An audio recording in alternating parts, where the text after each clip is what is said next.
Welcome to Hollywood in Hollywild Radio. First, let me say thanks to all the crews working to contain the now famous Ferguson fire, especially the crews on the ground, eye to eye, fighting a fire that's consumed over 62 square miles of forest. It's a lot of smoke, and not so good for someone who makes a living with their voice. I have a good air filter, and while I am within the alert area of the fire, technically speaking, I'm ready to go, if I have to. There were times in my life when I just moved being threatened like this, but I've changed. Being around nature's given me a new perspective on things. People, life, friendships, those are important. Leaving is more like a spin on a prize wheel now. Will I get my old life back? Or something completely new? An exciting new house, a new studio, new clothes. I've had to deal with major change regularly since early childhood. As a military brat, we constantly moved, staying sometimes as little as 6 months in a place. We lived one place twice, Nebraska. I knew different people there 2 times. Change was so constant, I moved every 2 years in LA for nearly 2 decades just because I felt like it was time to move, time for change.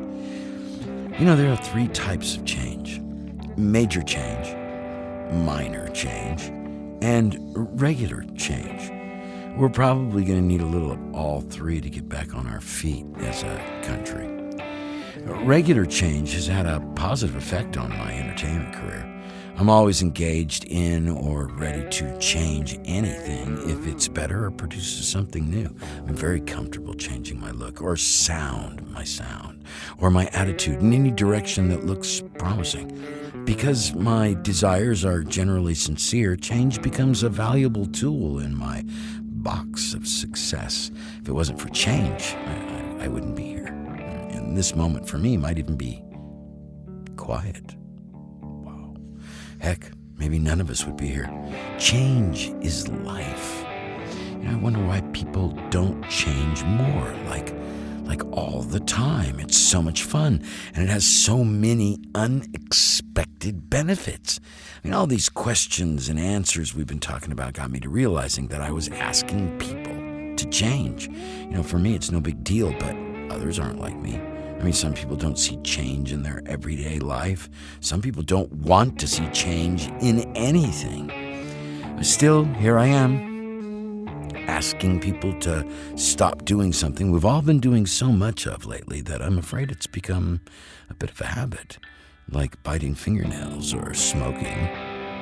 Now, asking people to stop doing something they've been doing long enough to be a habit, even if it's to stop being mean or angry, is still a lot to ask. We use anger and meanness a lot in entertainment, as archetypical character behavior to teach lessons or convey a classic, timeless story. But still, everyone gets angry, mad, and needs to vent. Without some way to deal with regular anger, we don't stand a chance with what comes up on social media. Which is where we spend inordinate amounts of time being social. Even talking about it on a show with music is kind of a big pull.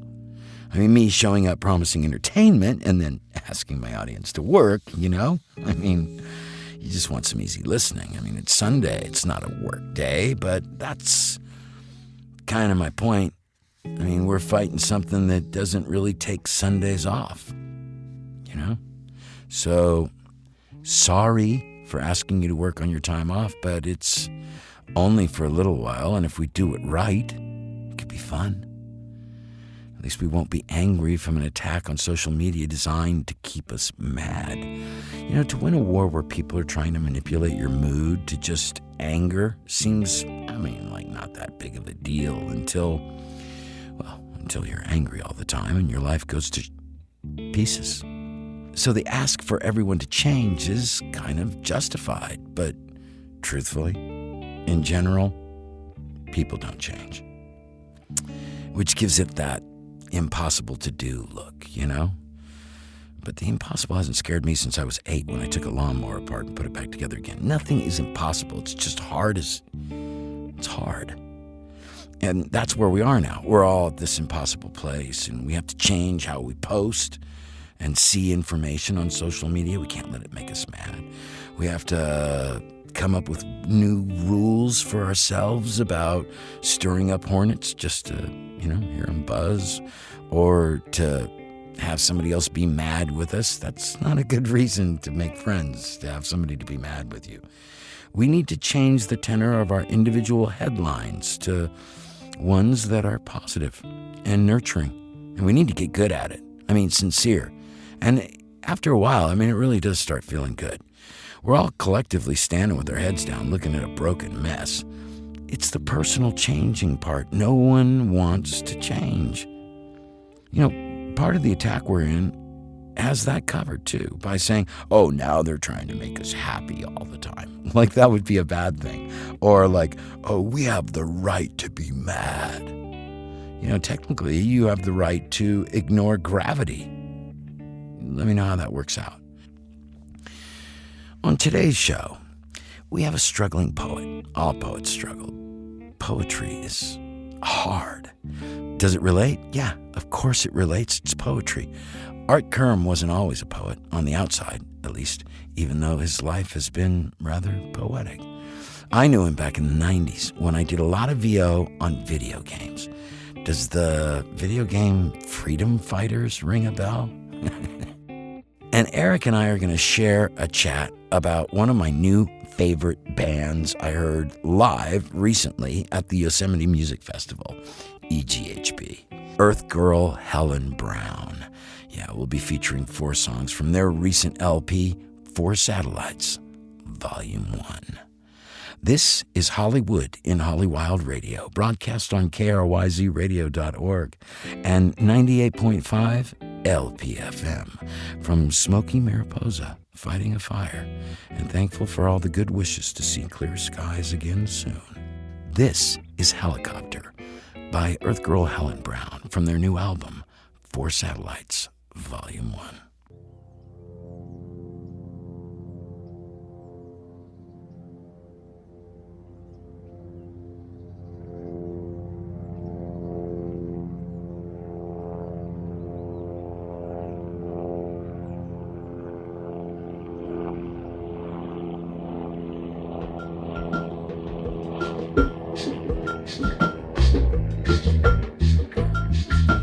Hello, Los Angeles. Maybe you felt this way before. I felt this way all summer long.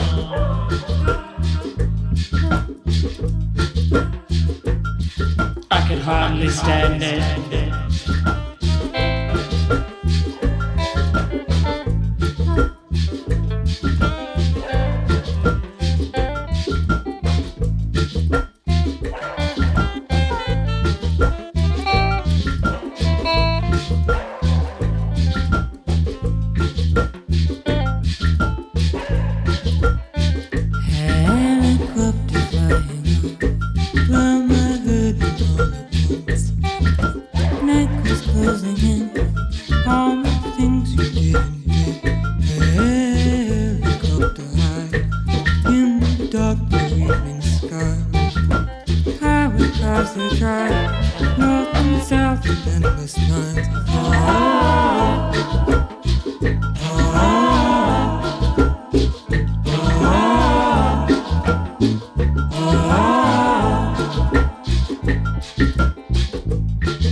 Oh, send me a picture of out looking out of your. I want to just see the smoke. How much smoke? Check out the Instagram.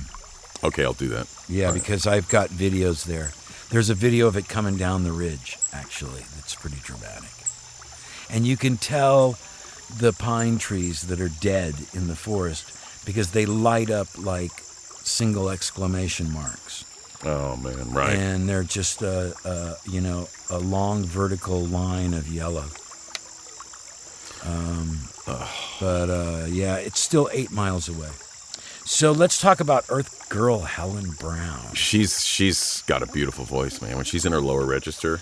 Her and Thalia both, Heidi and Thalia both, they both have great voices. Oh, so they got two girls. Okay, and they got the low register. Yeah, Thalia, happening. she's great. She's great. Beautiful. Yeah. She plays all kinds of other stuff too, and the whole band kind of like, it feels like they're all doing all sorts of different things, and it's when I saw them live, it's kind of like a really fun jam, but their pieces are very crafted, and you'll have to go see them.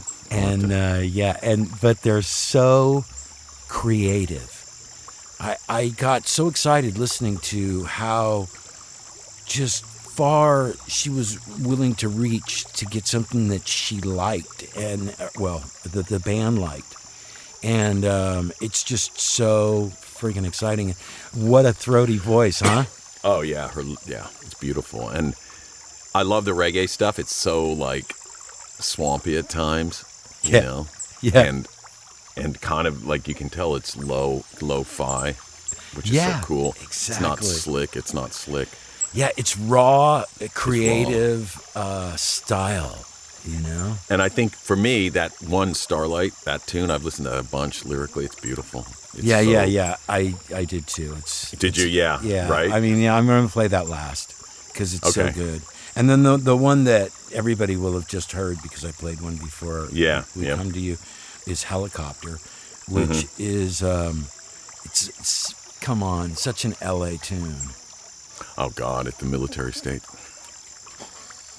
I know, right? It feels like it. Well, coming here from the East Coast, I remember the first thing I noticed from New York was the choppers. Oh, the choppers. Circling your neighborhood at 3 a.m. You're like, what is going on?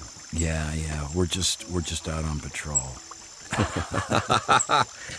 A lot of people is crammed into this little place. Well, Yeah. I think that there's something like close to 30 million people in the greater Los Angeles area. Incredible. Well, Yeah. which is why, everybody spends so much time, at that one intersection of the 405 and the 10 Yep. that sees over 1 million people every day.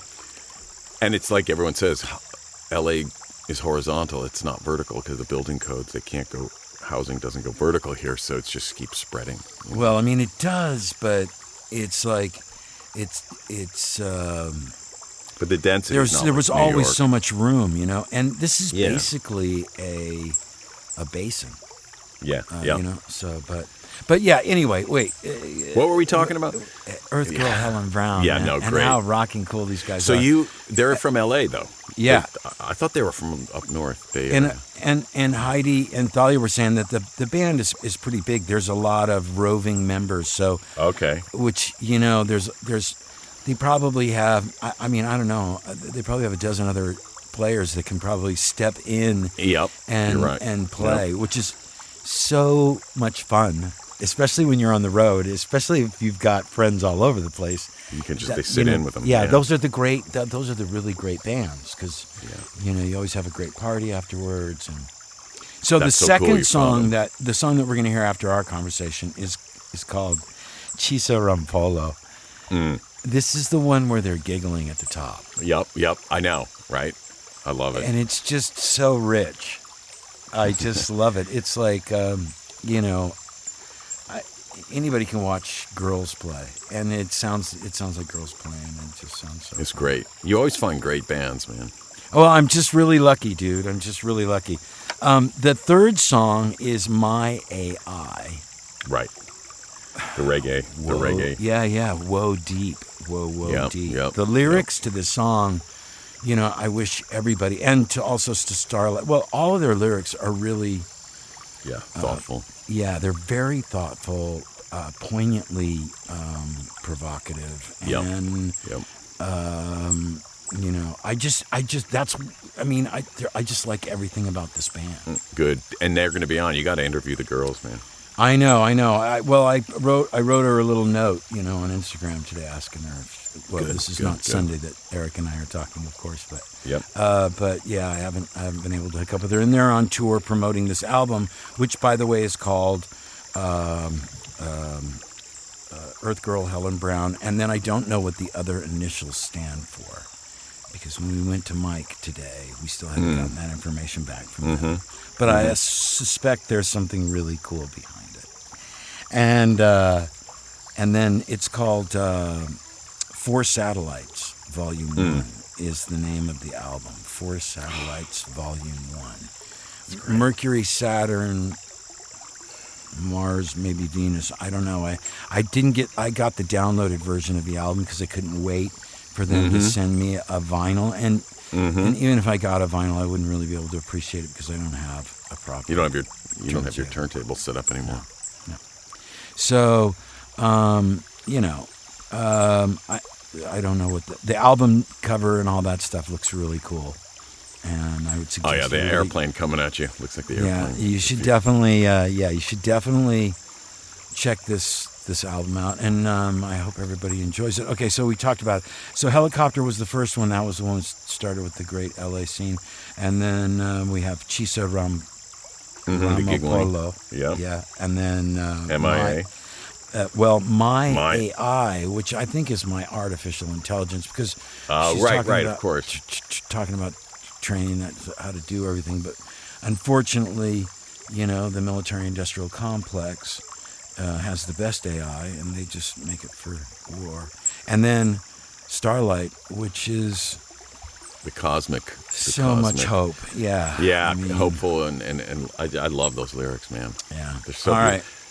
Well, big props to Earthgirl Helen Brown. We love you guys. We hope you're doing great on the tour. I'm sure everybody loves you because we think you're fantastic. And if they don't, you just send them to the show and we will personally square them away.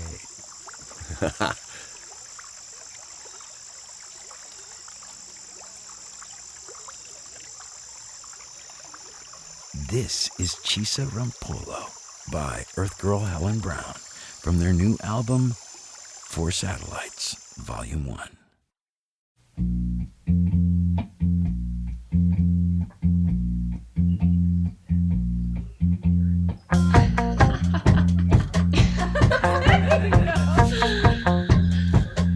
Chissa.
This is KRYZradio.org and 98.5 LPFM. So I'm really excited to finally get a poet on Hollywood and Holly Wild Radio. And I have a really special treat. I have Art Currim here.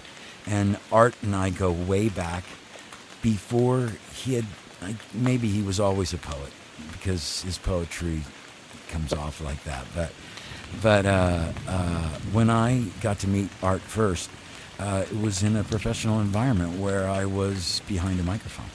Art, welcome to the show, Hollywood and Holly Wild Radio. It's really, really cool to have you on my show. Thank you, Dave. It's happy to. I'm so happy to talk to you again and to touch base. Yeah. So I'm going to tell everybody where we met. When Right. when we met in a recording studio in That's the right. mid '90s, working Yeah. on a video game that you wrote and were producing. Is that correct?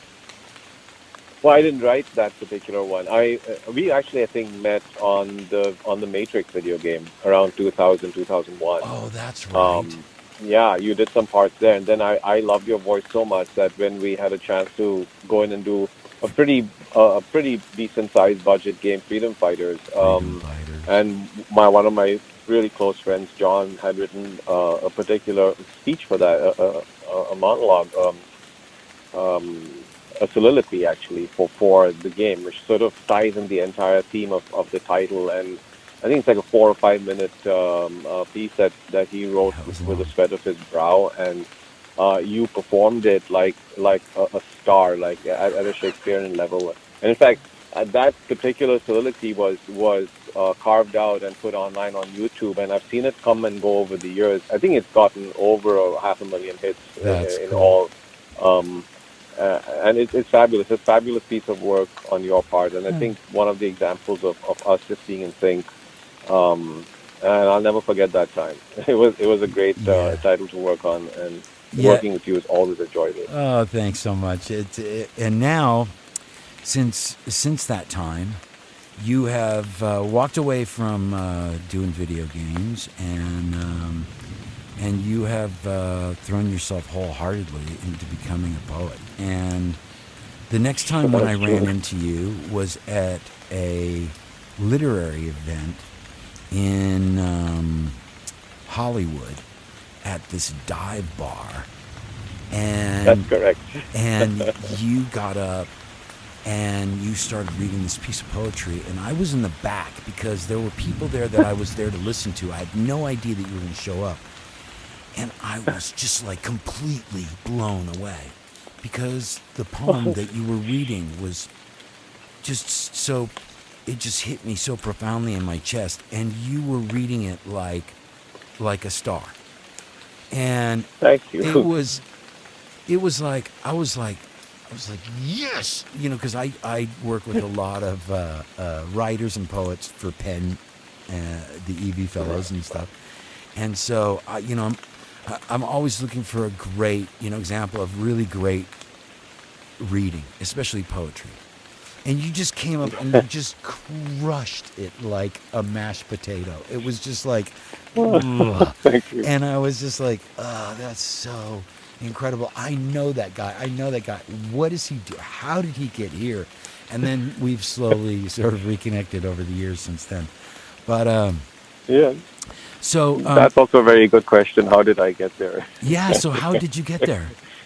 I think, around 2007 or 8, I started getting incredibly disillusioned with the games industry, and particularly because when I started working in games, it was like a bloom period. There was these incredible titles, and they were sort of a synchronous with the storytelling and narrative aspect of Hollywood that it seemed to make a whole lot of sense that Right. games could possibly go in this grand, beautiful direction.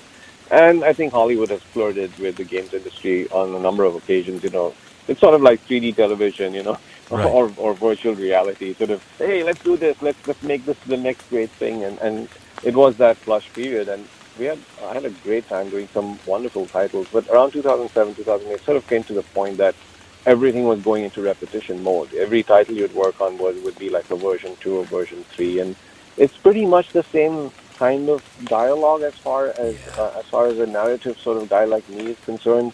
It didn't offer that much, Yeah. battle cries and screams and shouts, and then mobile came in, and iPhone and Android games started coming. The casual gaming thing sort of came in, and the games industry is no longer the same industry as it was, in the Right. mid 2000s.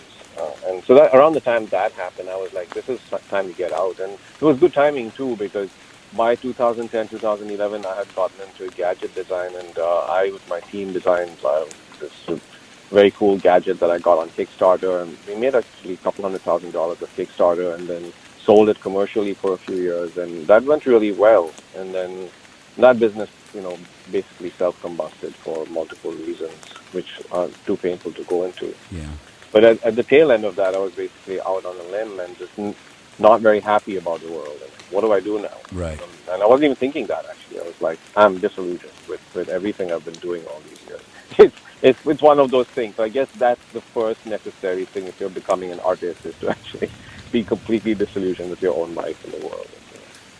So I actually had all these little scribblings and scratchings, and I for some reason, very accidentally started attending poetry readings.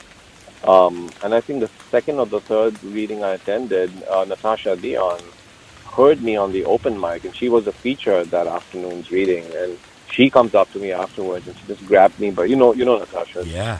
She's just, once she's got it in her mind, she's grabbed me by both my wrists, and she said, "I don't know who you are, you don't know who I am, but you better continue writing. You have a gift for this." And I was like, "What? Okay." Yeah. I figured I had nothing to lose. And so she's got great instincts too. So, and now you know her well enough to know that you were right to trust her. Totally. I mean, I've never been so happy. I think it very quickly sort of, evolved to the point where I figured, like, this was what I was meant to do, and I will always be grateful to her for that. I mean, she's my star and mentor in many, many ways, not just for her art and her writing, but also as the person she is. And so, digging inside and becoming a poet, I think it's been taking me the better part of 3 years to do that. And in a way, it's like coming back to what you were saying about the reading, which thank you so much for your kind words. But it's like that, isn't it? Like, we find our way, and then here we are doing something else, and both of us doing something else. And the things that we used to do back then are still part of our arsenal. And Yes. It's still something that we are evolving, that have been sometimes dormant, sometimes actively evolved over the years. And so now, I guess, I'm a poet and performer too at some levels. Yeah, you most definitely are. I'm a pretty decent judge of entertainment. I've been doing it for about 40 years. So, yeah, I would say that you rank right up there on the top. Well, I'm very honored. My ears are going pink. You can't see that on the radio, but yeah. It's a good look for you, though. What we're talking about on the show lately is, Right. we've been talking about the higher mind. And when I first started my show, I kind of tried to demystify voiceover a little bit and really explain to people that, I've trained my whole life to fool them, into believing whatever it is that I have to sell for some client who's giving me a couple $100. Right. So I've been able to be really honest on the show, and that's kind of brought me around to the point where I started talking about what I thought were really important things, and we've been talking about the higher mind. And right at the end of talking about the higher mind, I got a chance to interview a friend of Simon Cole's who has worked together with this guy. His name is Jack Healy. And Jack Healy is a longtime activist and, a real big proponent of basic human rights. And, because what I've been looking at is I've been looking at the world differently now. I lived in L.A. for 40 years. And now I'm up here in a pristine forest that happens to be on fire right now. 20,000 acres, about 8 miles away from my booth. So I'm, it's a lot of smoke and stuff like that. But I wouldn't give it up for anything because, my neighbors are deer and squirrels and tarantulas and bobcats, and it's like living in a zoo with no fences, and the animals come up and hang out with you and you sit. No, it must be incredible. Yeah, I've seen some of the photos you post, and they're just gorgeous. I know. Just the ability to commune, with nature is just stunning. Yeah. So I've been sitting here communing, and I've been looking at all of what's been going on in my planet, in the whole planet, and and I just a little bit further down from the disillusioned part than you were. Where I'm like, I want to do something that's gonna do something that makes my planet better. And so Yeah, I figure, yeah. the best thing that I can do is what I've been doing my whole life, which is basically changing people's point of view on the radio or TV. And so I'm hoping that my being honest, with not only, my audience, but with the people that I talk to, that they'll learn from it. They'll see, oh yeah, we are more alike than we are different. And so I started thinking about, I know, right? So I started thinking about what are the things that we can all agree on. And when I talked to Jack, who wants to celebrate the 70th anniversary of the International Declaration of Human Rights, which is coming up soon. Basic human rights, water, a dignified place to live in, health, care, education, jobs, a place to make a contribution. This next song is called My AI by Earthgirl Helen Brown from their new album, Four Satellites, Volume 1.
Shoot it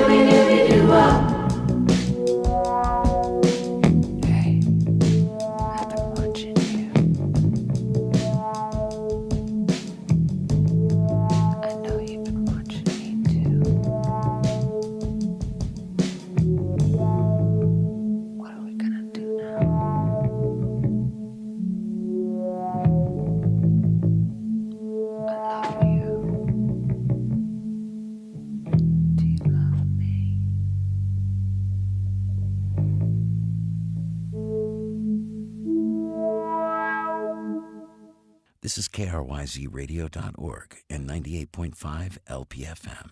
That's right. You're dealing with the sum total of humanity and all its foibles and all its dreams, and yes, of course. Yeah, so we need to set ourselves up for success, and the best way that we can set ourselves up for success is take care of health problems for everybody. If you're sick, go to the doctor. Don't worry about it. Nobody's going to fire you. Somebody else will cover you. Everything will keep moving. You get well. Don't worry about it. Right. I mean, but in everything we do, I mean, there's that same point as you pointed out about us, whether we are working at cross purposes or not. And today, I'll take capitalism, for example. 2 or 3 days back, I was at the dentist's office, and the receptionist and I were having this conversation, and she was talking about the fact that her sister had gone to, some prominent hospital with a prominent insurance program, and was given absolutely the wrong information about her. She was in her 8th month of pregnancy, and was given completely BS information about the positioning of the child, and was told that she need to go in for an urgent C-section and would have to be before term, and got a second opinion and turned out to be completely bogus, and with X-rays and photographs. And so on the one hand, we have the sense that yes, we can go to the doctor or whatever, but at the other level, there are some other people who are working to increase profits or margins, or right. Pay their capitalism is overhead. always looking for profits. But that's a really interesting example, because the bottom line of it is when talking about even the largest populations, China and India, it's all made up of individuals, and where you have to ultimately make an individual decision, and unfortunately systems are set up so it's really easy to make a wrong choice, and it's because I think that's a result of an intoxication with profits and hoarding. Hoarding like Bezos or the Waltons. That's the only time they get a name out of me, because I just think that's an unacceptable collection of resources when you live in a country where we have people drinking lead in water, or poison in aquifers, or we silence our visiting neighbors. And it's only the one planet, and yet it's very complex, and it's very hard to battle with, but everybody wants to make it complex, but it's just the one planet, and the few minuscule details that we have that makes us different, because we're all the same. Well, this is true. But also at the same time, where I think part of it is that capitalism. I'm not against capitalism per se or for it. It's just an ideology. It's like how a religion would be. It's just an abstract concept that we have all sort of agreed upon. This is money, right. And by profiting we benefit and we are happy. But essentially, capitalism speaks to that very basic biological sort of demand or prerogative for survival. And it's not hard to understand why the Waltons, for example, or any other wealthy dynasty or empire should continue, because that sort of is part of the human way. We sort of see that as being, this is an extension of the whole reward system of being alive, of survival. And I feel like, to some extent, like the difficult question that we are not able to ask, because it's an existential question, is that what when we run out of resources? Yeah. And I think that's the question that we aren't addressing. And we're rifling through our stocks of resources. Cities in India, I think the Bangalore and Delhi amongst them, are going to lose their groundwater supplies in 2 years. And that is unprecedented. Never have we had populations of 10 and 15 million people who live together in a small space and who have no groundwater. Or you talk about the ocean levels rising. This is all documented. Yeah. Well, they just came out with a report saying that the glaciers above sea level are melting at 3 times the rate that they thought that they were, which means that they're... Yes, correct. Yeah, it's... which means that a catastrophic event of, huge glacial slides of masses of frozen glaciers into the water could cause a substantial raise in sea level over a short period of time, and that would be disastrous. Yes, I know. And the tragedy to some extent is that, and we are also, we have been, let me say, part of the sort of machinery that keeps furthering this. I agree. And that's part of why I jumped out. I'm sure to some extent, and to a great extent, that it's also impacted you. It's if you're not part of the solution, then you are actively part of the problem. But even fighting the problem, we are also part of the problem. I put gas in my car just like everybody else, and I turn on the light switch, and ultimately, what is the fair amount of use when in this world someone has no access to water or education? That's a great question. And what would the answer look like if there was access? We as humans, we have this theory that we can come up with the next technological innovation that will even out, and that's certainly possible. I think at all times we could be close to extinction, and someone might come up with this magic panacea and go like, just apply this and call me in the morning and all your ills. But you're healed. Know, Yeah, I thought you might be. Yeah. Yeah. The world is healed, Yeah. Brand new day. Yeah. Well,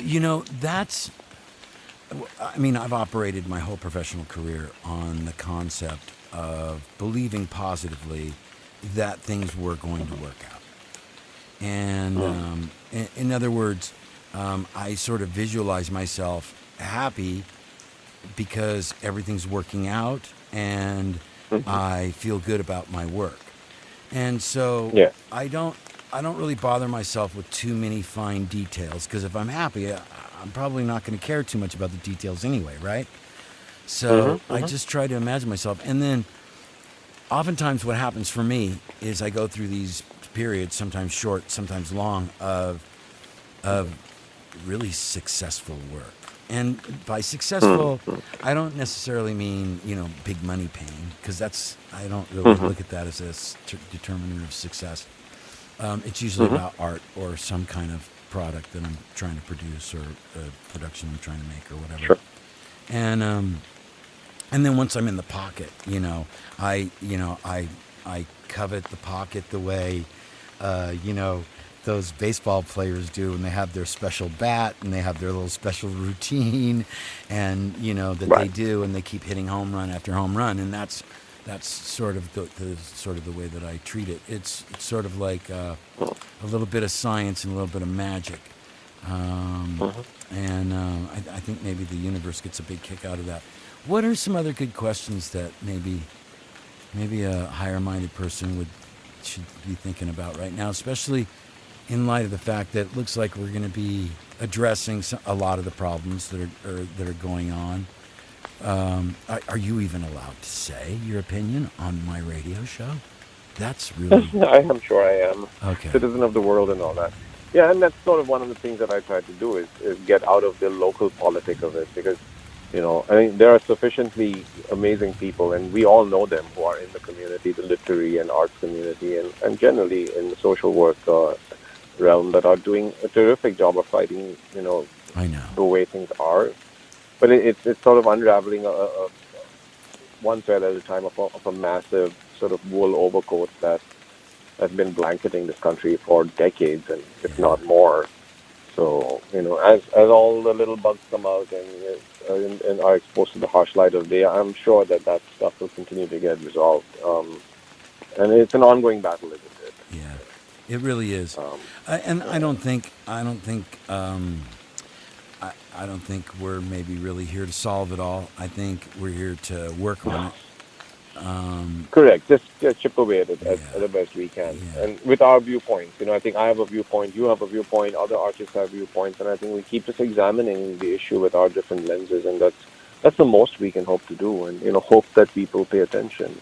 Yeah. But it's difficult as an artist, I think, to take on something large and to give people easy and happy answers. And I think, unfortunately, it comes up that we have in our past, working on video games or working on film projects, as I did, and you have, have been part of the problem, which is like, oh, in 90 minutes you have to give people a happy resolution, Yeah, no, yeah. no matter how terrible the apocalypse. No, no, I mean, ultimately, all art is a magic trick, isn't it? It's all a trick. Like in 45 minutes, you have to give people hope for the future, or Or an in hour and a 10 half, where you got seconds. to, yeah, no, exactly. And it's the same with poetry. Like you have to, in a minute or two, sort of change people's viewpoint about something that they held dear. That's at least that's the challenge. Um, so I think we're continuing to do our sleight of hand. That's what we must do. Yeah, and poetry is sort of been in a renaissance too, hasn't it? It's very interesting. I mean, I really did not expect that, but apparently it has. And I suppose again my accident of falling backwards into a career, which I don't need to go into the past, but I seem to have done this 2 or 3 times. It's just fallen into a line of occupation that either is growing or it's just collapsing, very rapidly. So I But the think with drama poetry, is yeah, just book incredible. sales are up. Yeah, the Sorry, drama is incredible. Tell it us, is. where Yeah. can somebody go out and get some of your work if they want to? Well, I'm not yet in a book form. I'm actually just putting the finishing touches to my first poetry manuscript, which I'm quite proud of. Actually, I didn't think I had it in me, and when I look at it all together, it seems like there's no way I could have done any of these, which is that's a good feeling. Yeah. And I think it's essentially it's going to be a book of poems. It should be, I mean, ready to publish in a month, I think. And Wow, that's in the meantime, fantastic. I'll keep people posted either on my Facebook or Instagram. Well, and Um, especially when you're ready to start selling it and stuff, you call me up. We'll bring you back on, and Okay. and we'll talk about it. And then I'll love to do that. yeah, and let me know so that I can buy a copy and I can read it before we do our talk, and we can talk about some of the pieces. That would be really, really cool. I'd love to do that. Oh, Maybe. fantastic. I'll be happy to write you a personal note. And Oh my gosh, that would be. I love those. I'm still tickled pink that Natasha put my name in her acknowledgments thing. I know, I but know. very deservedly so. Oh well. Very deservedly so. It just blows me away. Anyway, thank you so much, Art, for coming on to Hollywood and Hollywild Radio. Oh, the pleasure's all mine. Thank you, and keep doing what you do. It's heartening. Thanks. It's great to see another soul out there Thanks, Art. with taking the challenge. And we'll have So, you back if that's cool. thank you very much. I would be most glad to. Excellent, excellent. And this last song is called StarLight by the band Earthgirl Helen Brown from their new album, Four Satellites, Volume 1.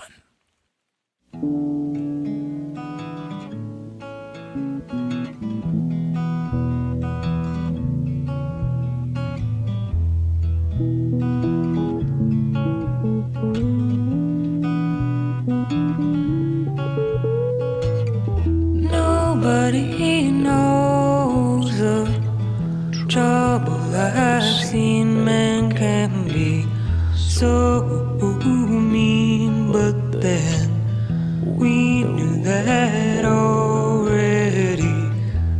Let's go wandering back to the fire where we learned what it meant to hold our first desire.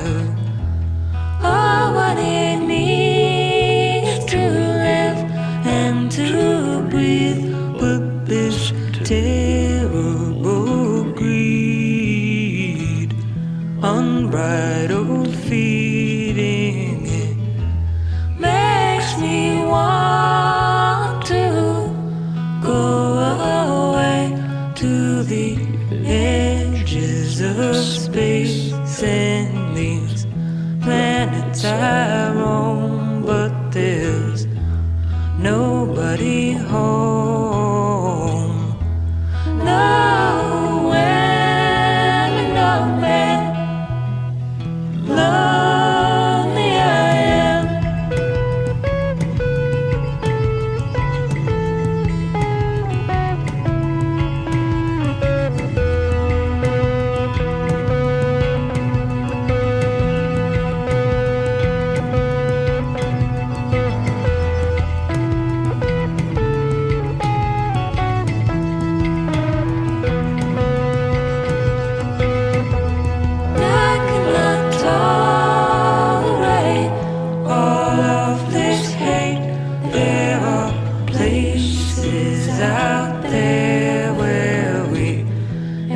illuminated, and there we are. Starlight through the night, we are making our way across vacuous space.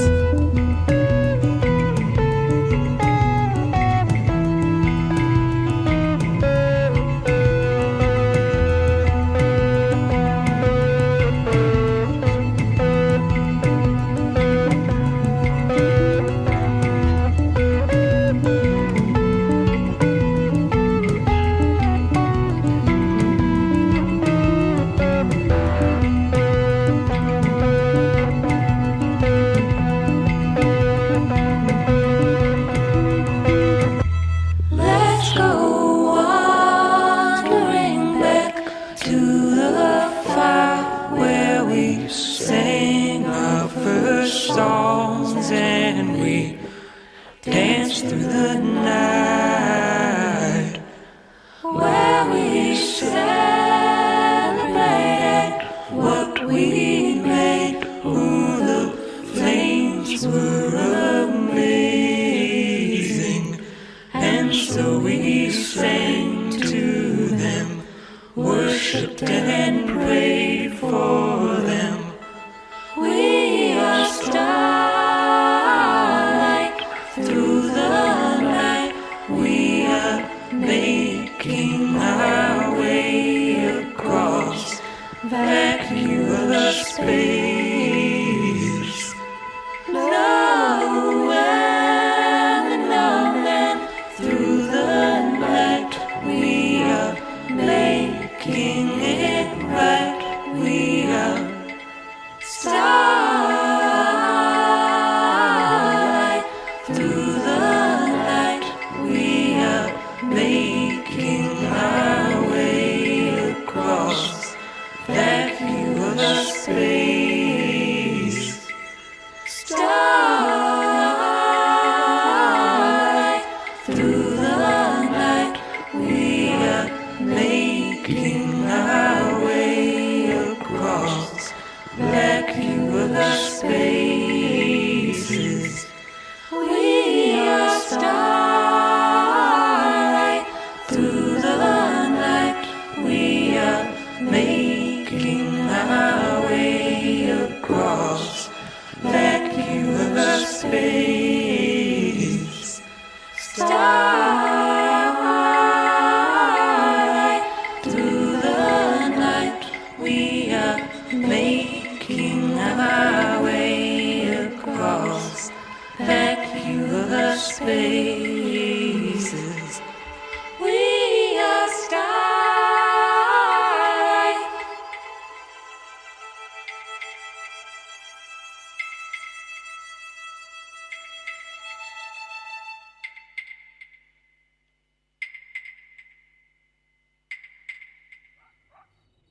I'm going to sneak out of here, but I want to remind you to give yourself a good pep talk at least a couple times a week. Every day is better. It helps keep you on the positive.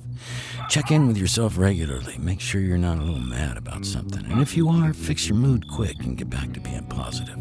I know when I'm mad, I start to miss lots of important stuff. And I've been throwing some ideas around for sharing on social media. Stuff like, if it's too good to be true, it is. Is the timing too perfect for the headline? Does it make you angry? Don't share anger. Pay attention to dates. Is it only relevant by headline? And let's not share problems without some kind of a solution. Concentrate on uplifting your friends. It feels great. Be jealous of what you actually post. Let's all keep our focus on the positive and on social media and in public. And we can win this war by being sincere and honest. I'll see you next month.